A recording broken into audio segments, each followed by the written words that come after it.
siendo en forma de Dios, Rey de toda la creación, de siervo se vistió, hasta lo sumo se humilló, sufrió la muerte en su misión, horrenda muerte en una cruz. Inmenso amor le hizo descender a servir al pecador.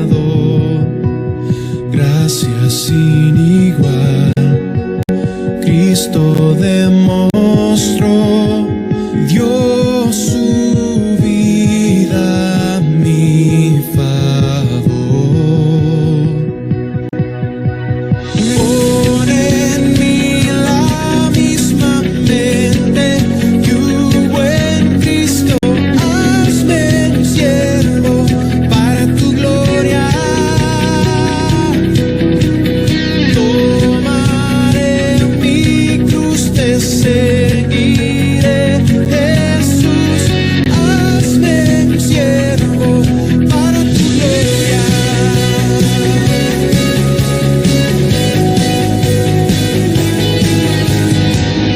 Soberano, inmortal, coronado en majestad, lavando mis pies. Inocente de maldad, mas cargó mi iniquidad, tomando así mi lugar.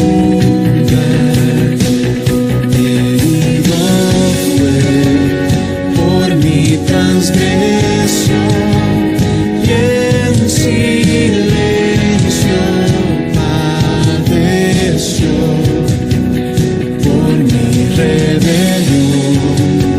Sangre derramó y por su muerte vivo yo. Pon en mí la misma mente que hubo en Cristo, hazme un siervo para tu gloria. Tomaré mi cruz, te seguiré. Jesús, hazme un siervo para tu gloria.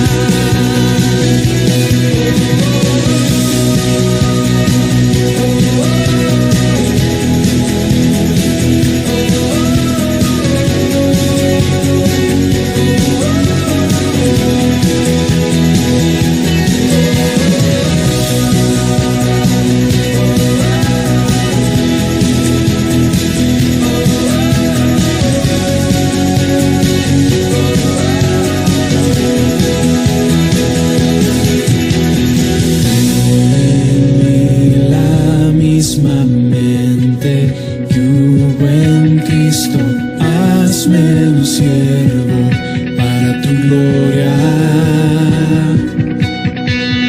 Tomaré mi cruz, te seguiré. Jesús, hazme un siervo para tu gloria.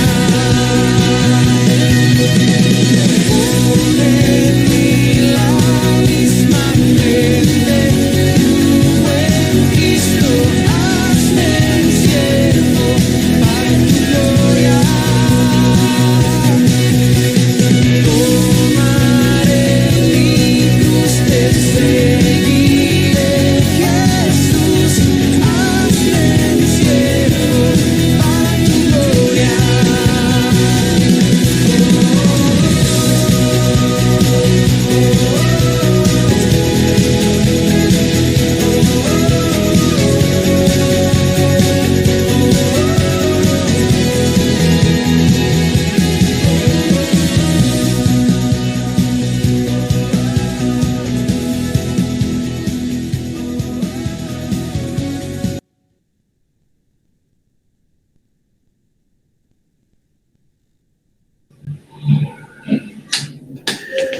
Uno de los asuntos más polémicos dentro de las determinaciones de los asuntos doctrinales tiene que ver con la encarnación de Cristo.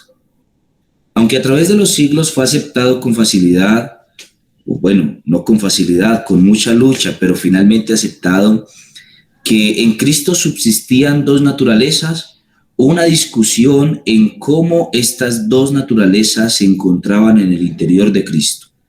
¿Era un hombre y un Dios? ¿O era un Dios hombre? ¿O era un hombre Dios que se había llegado al nivel de Dios? ¿Habían dos personas separadas dentro de él? ¿O había simplemente una persona con dos naturalezas?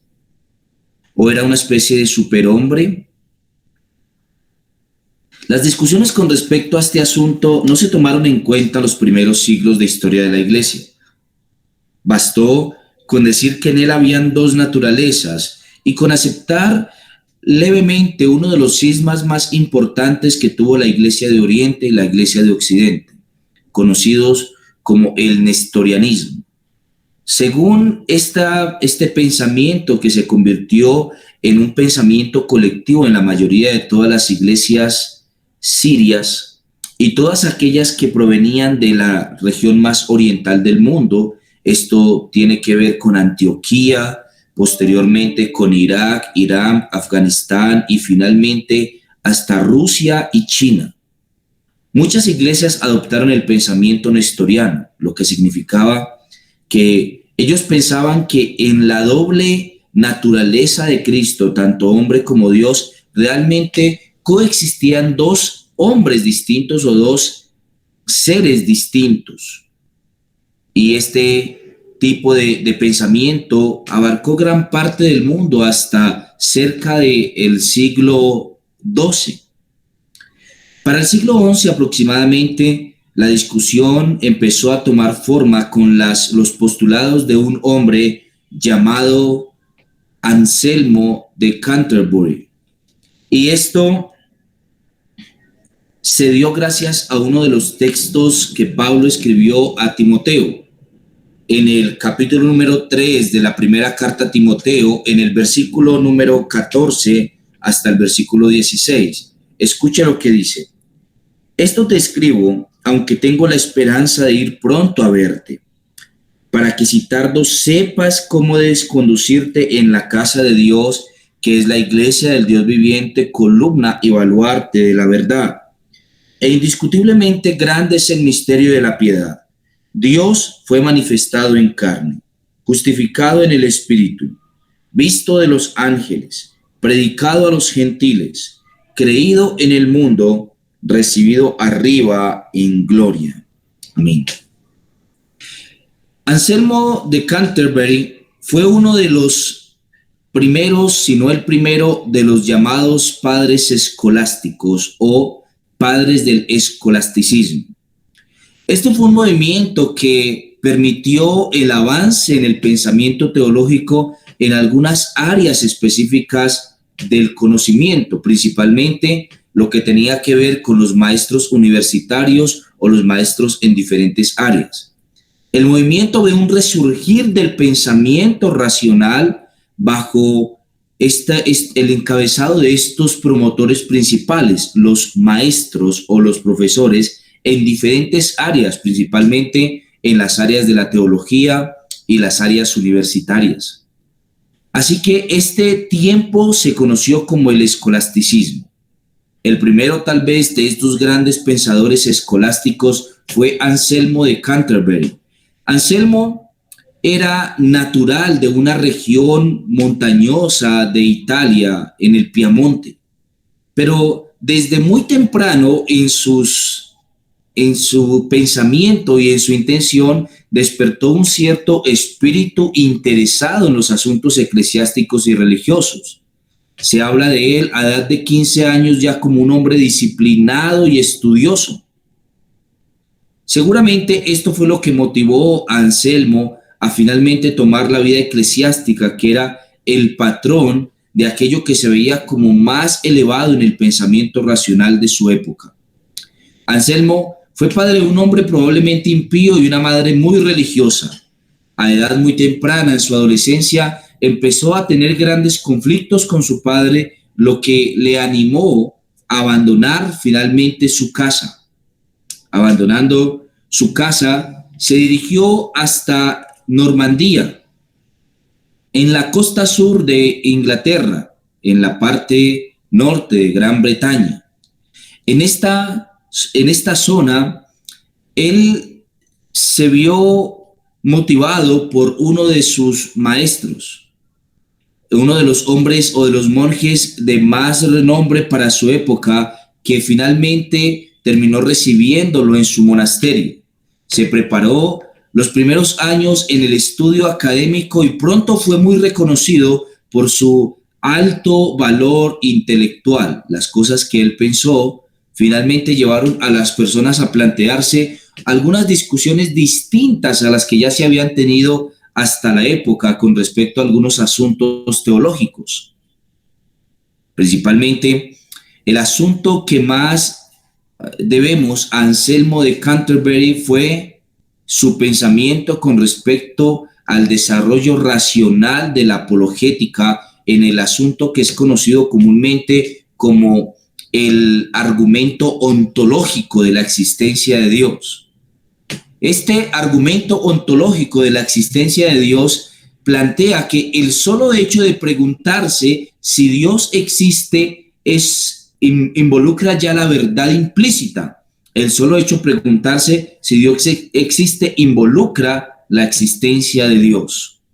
Decía Anselmo que la realidad siempre supera la ficción. Él siempre decía que las verdades físicas son mayores que las verdades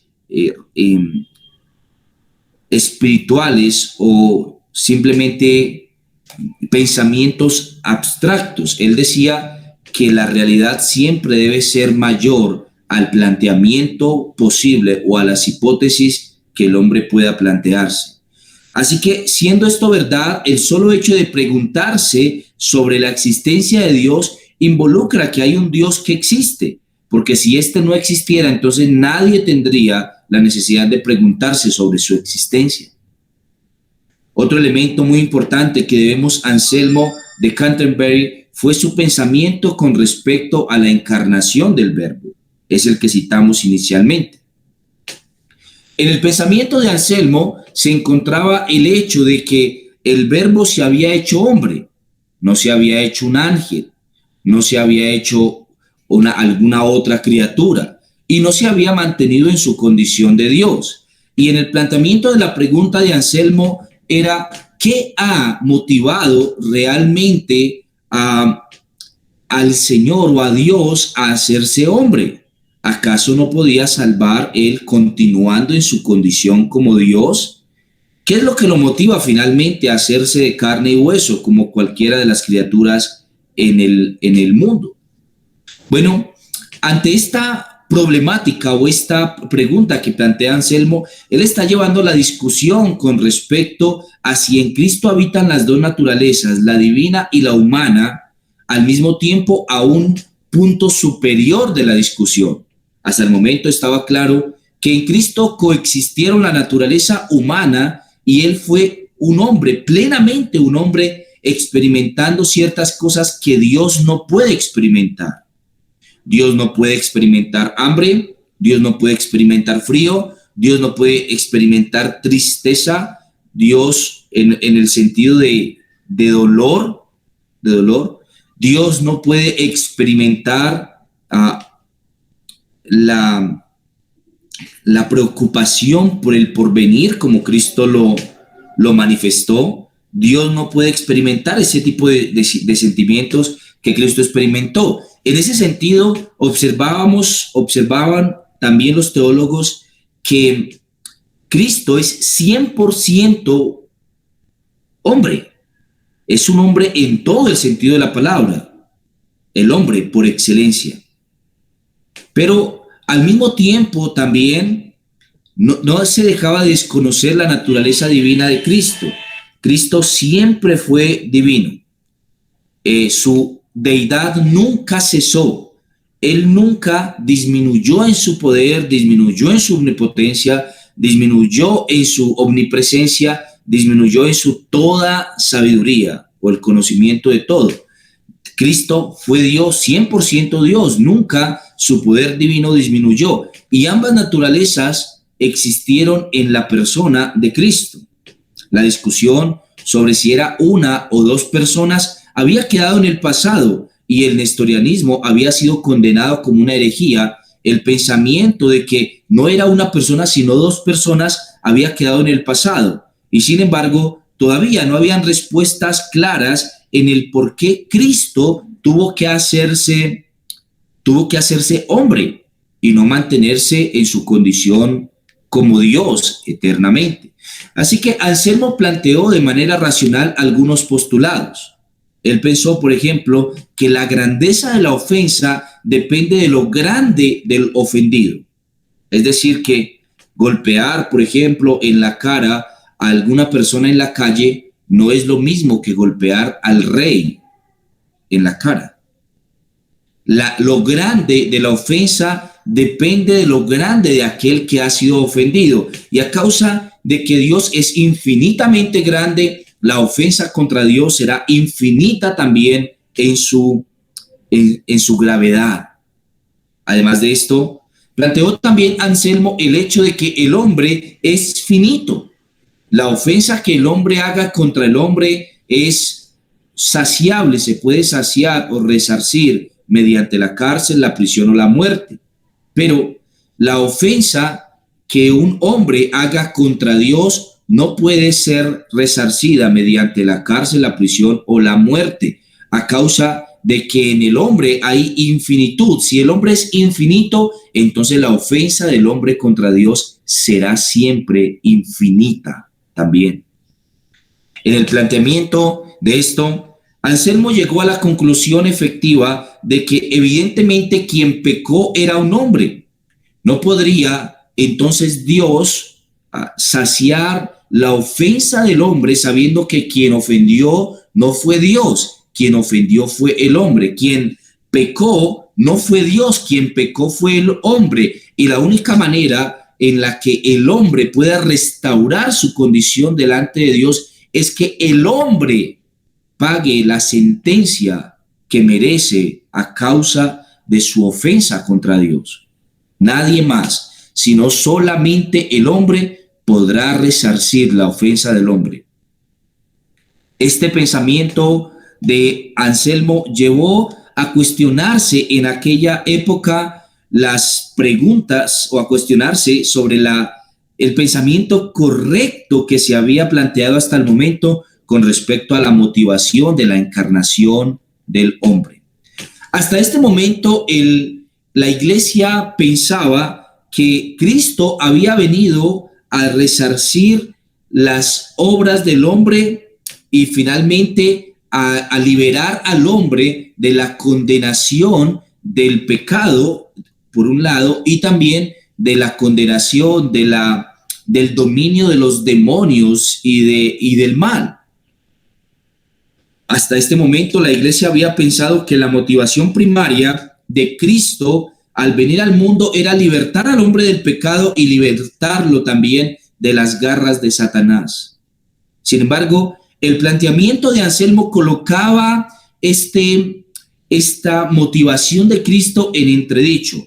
Realmente la motivación principal de Cristo al venir al mundo, de Dios al venir al mundo y hacerse hombre, era libertar al hombre del ataque de Satanás y los demonios y del poder del pecado, o realmente Cristo primeramente había venido al mundo a rescatar al hombre de la ira de Dios.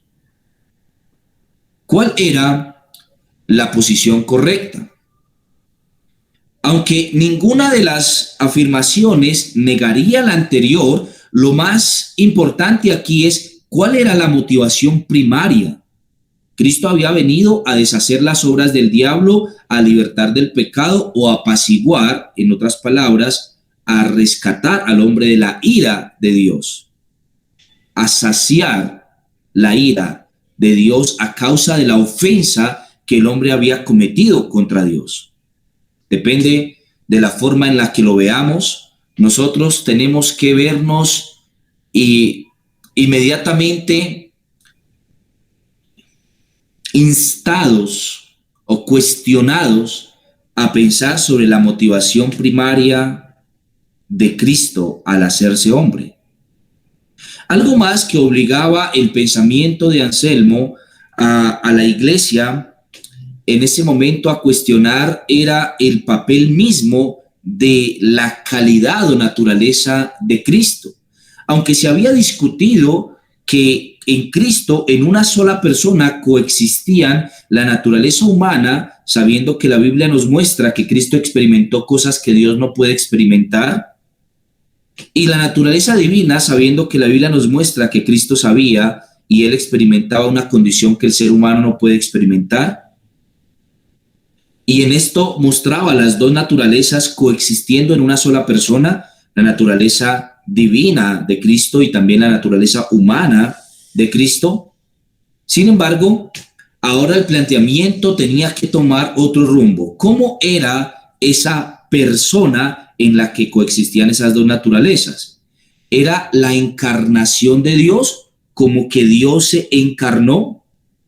Pensemos un momento con respecto a la expresión Dios se encarnó. Inmediatamente la expresión es contradictoria en sí misma, porque Dios es espíritu y el espíritu es invisible e incorpóreo. El espíritu no puede ser percibido por los sentidos humanos, no por el tacto, no por el gusto, no por el olfato, no por el oído y no por la vista. El espíritu es imperceptible a las condiciones de la naturaleza humana. Así que cuando pensamos que Dios, que es espíritu, se encarnó, inmediatamente enfrentamos una gran dificultad. ¿Cómo podemos explicar que Dios se ha hecho carne si Dios es espíritu? ¿Qué es lo que queremos decir con eso? ¿Algo así como que el espíritu se metió dentro de la carne? No, no puede ser posible, puesto que la carne de Cristo, que es la humanidad de Cristo, era 100% hombre. Así que no es como un Dios con apariencia humana. Cristo era realmente un humano. La palabra, la afirmación de que Dios se encarnó, entonces es pobre en su postulado. La otra posibilidad de pensar con respecto a esto es que el hombre se hubiese diosificado, es decir, que Cristo hubiese subido al nivel de Dios o que en algún momento de la existencia del Cristo hombre, Dios hubiese entrado en él y lo hubiese poseído. Pero esta tampoco es la afirmación de la Escritura. La Escritura dice que Cristo desde la concepción era tanto hombre como también Dios. Las palabras del ángel cuando viene a anunciarle esto a María fue que el santo ser que nacerá.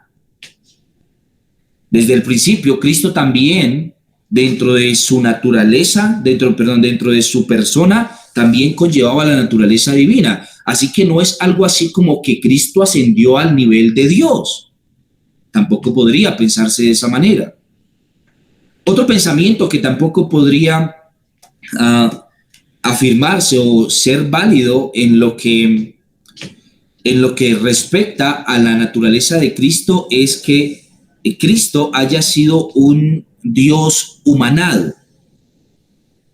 Porque cuando hablamos de Dios humanado, estamos diciendo que Él descendió o bajó de nivel en su condición de Dios y ahora era una especie de Dios hombre en el que habían disminuido sus características y sus calificaciones de Dios.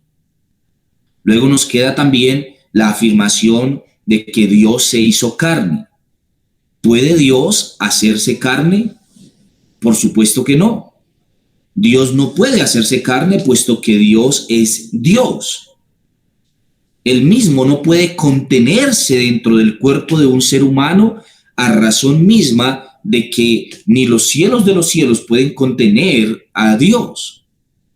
Si Dios se hizo carne, entonces eso significaría que en la carne se encontraba todo lo que Dios era, y por supuesto que no es así, puesto que Dios no puede ser contenido dentro de un cuerpo humano al ser omnipresente, al estar en todo lugar al mismo tiempo.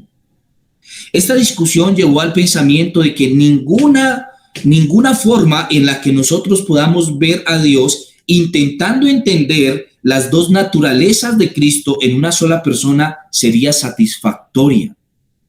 Ni Dios se encarnó, ni Dios se hizo carne, ni el hombre se volvió Dios o se diosificó, ni tampoco en el hombre existía Dios.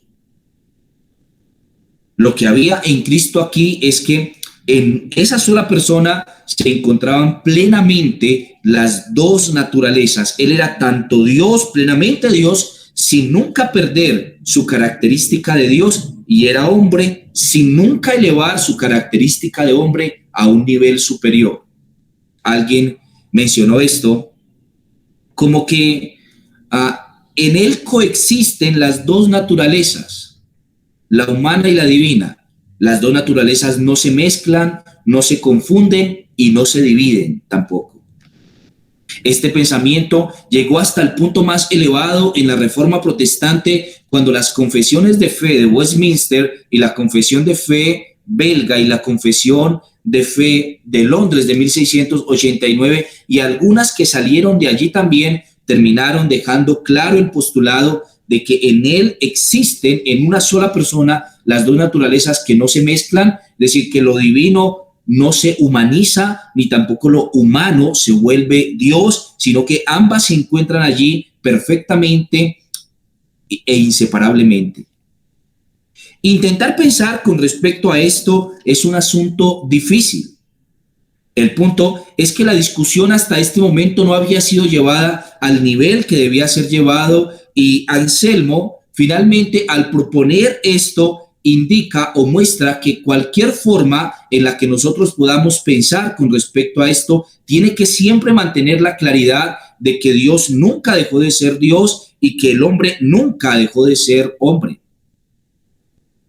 Las palabras más parecidas para poder entender el misterio de la encarnación de Cristo son las utilizadas por la Reina Valera en la primera carta de Timoteo, en el capítulo 3, en el versículo número 16.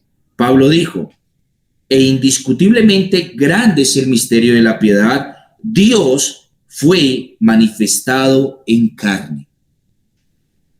Dios se manifiesta en carne.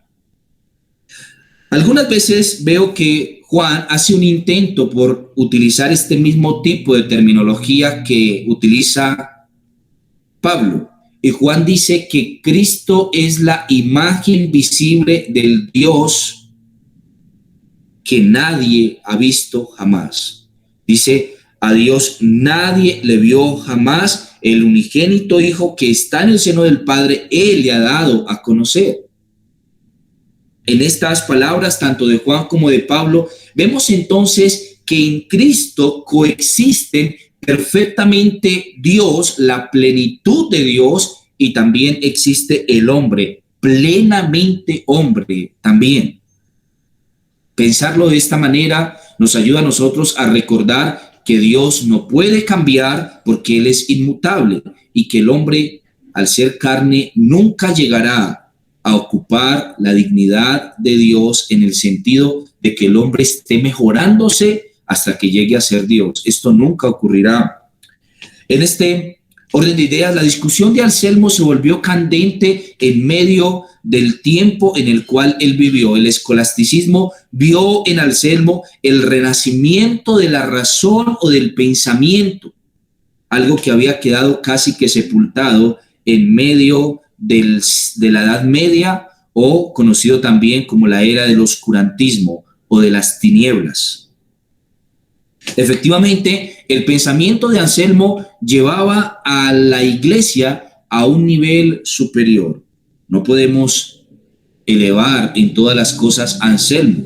También defendió asiduamente la concepción inmaculada de María, es decir, que María había sido sin mácula. La razón de Anselmo no le dio lo suficiente como para pensar que si María nació sin pecado original, entonces la mamá de María también debió haber nacido sin el pecado original, y la mamá de María sin pecado original, y eso lo llevaría naturalmente hasta Eva, la cual en última instancia tendríamos que afirmar que quedó sin pecado original, y que el pecado original se transmite a través del hombre y no a través de la mujer. Aunque Anselmo fue muy racional en su pensamiento, como ocurre con la mayoría de todos los cristianos en el mundo, no en todo va a tener la suficiente claridad o la suficiente luz como para verse como la persona que indefectiblemente está sin error. Anselmo no logró llevar su pensamiento al cuestionamiento con respecto a esto, principalmente por sus adeptos religiosos e históricos que ya traía, pero por supuesto que es una discusión que más adelante la Reforma Protestante discute o da. Ahora, a causa de los pensamientos de Anselmo, esto le trajo bastantes complicaciones con los reyes de Gran Bretaña durante su tiempo. Durante su tiempo en el monasterio, parece que sus discusiones se quedaron en el índole puramente racional, solamente la mente. Pero después de que fue nombrado como arzobispo de Inglaterra y Gran Bretaña, empezó a enfrentar grandes problemas con el rey Enrique y posteriormente con su sucesor también. Así que fue exiliado en varias ocasiones, fue obligado al exilio en varias ocasiones, y muerto el rey que lo había exiliado, él podía regresar nuevamente a su trabajo y a Normandía, pero finalmente muere en medio de uno de los momentos de relativa calma en su vida, pero su legado se mantiene, sea por el principio ontológico de la existencia de Dios o por la discusión con respecto a la encarnación de Cristo. Hay mucho que podemos aprender de la vida de Anselmo. Lo primero de ello que debemos aplicar a nuestra propia vida es la obediencia al llamado de Dios. Desde muy temprano en la vida de Anselmo, él sintió el llamado de Dios. A edad de 15 años, según se menciona, ya era un hombre religioso e interesado por el aprendizaje y el estudio. Fue muy temprano, cerca de la edad de 20 años, cuando Anselmo ya era reconocido como un hombre de letras, y a edad de 22 años escribió su primer libro que tenía que ver con la razón, esto es, el principio ontológico de la existencia de Dios. El resto de su vida fue constantemente llevado a la razón y el intento de la razón para poder defender las cosas. El método de Anselmo era particular. Él intentaba defender cualquier asunto en el campo en el que sabía que su contendor se encontraba. Por ejemplo, a causa de que el ateísmo no creía en Dios ni tampoco en la Biblia, entonces los planteamientos de Anselmo no tuvieron nunca el uso de la Biblia ni tampoco el uso de la espiritualidad o de Dios para hacer defensa de su existencia. Él se basó casi plenamente en la razón, siguiendo muy de cerca la forma en la que argumentaba Platón. Así que él, por ejemplo, planteaba una pregunta posible. Todavía no existía, era una pregunta hipotética. Y luego él defendía su idea con respecto a esta pregunta hipotética, estando o utilizando los medios que él sabía utilizarían aquellos que discutían ese asunto. Entonces, en ese caso, en el caso del principio ontológico sobre la existencia de Dios, él nunca utilizó la Biblia y nunca utilizó tampoco la fe. Luego, cuando él discutía, por ejemplo, asuntos que tenían que ver con la encarnación de Cristo, él planteaba también una pregunta hipotética, pero ahora él sí podía hacer uso de la Biblia y de la fe para hacer defensa de este elemento, puesto que los contendores en ese campo creían en la Biblia y también en la existencia de Dios. Este método fue particular y muchos escolásticos o profesores, maestros de su época que le dieron nuevamente vida a la razón, al intelecto como forma de defender las cosas, utilizó. Este método fue particular y veremos a través de esta corta serie de solamente 5 autores cómo el método de la escolástica fue muy importante para el resurgir del pensamiento cristiano. Dios lo permite para que el pensamiento cristiano vuelva a su lugar. Algo más que podemos aprender de la vida de Anselmo fue su gran dedicación a la causa. Aunque tuviera que enfrentarse a situaciones adversas por defender la fe, él nunca titubeó en cuanto a eso. Él defendió la fe aunque esto le costara el exilio. Él defendió la verdad aunque esto le involucrara tener momentos de mucha dificultad. Como muchos de sus antecesores, él estuvo exiliado, viviendo en el lugar que el rey designaba para él en los momentos donde la tensión entre los dos se ponía en su momento más álgido. Pero él no tuvo temor de esto por profesar la verdad. Y eso es algo que debemos traer para nuestra propia vida de Anselmo. Si hemos de defender la verdad, entonces hemos de defenderla independiente de los escenarios en los que nos encontremos, siempre con humildad y mansedumbre, pero independiente de los escenarios en los que nos encontremos. Y finalmente, si hay algo que podemos finalmente aplicar a nuestra vida de las enseñanzas y la vida de Anselmo, fue su propia enseñanza con respecto al Verbo encarnado. El pensar de Cristo correctamente es muy importante. El ver que Cristo primeramente vino al mundo a morir para saciar la ira de Dios nos recuerda que Dios no está al mismo nivel que Satanás, sino que se encuentra inmensamente por encima que Satanás y que ningún acto de Satanás podrá de ninguna manera mover el corazón de Dios o luchar en igualdad de condiciones contra Dios. Satanás es un vasallo de Dios, así que nosotros no somos primeramente rescatados de Satanás, no somos primeramente rescatados siquiera del pecado, somos primeramente rescatados de la ira del Dios Todopoderoso.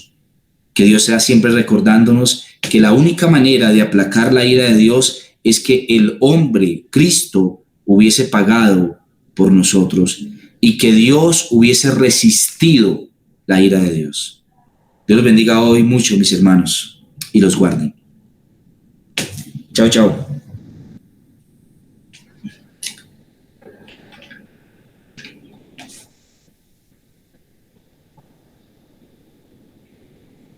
Muchas gracias, hermanito. Vale, Dieguito, un abrazo.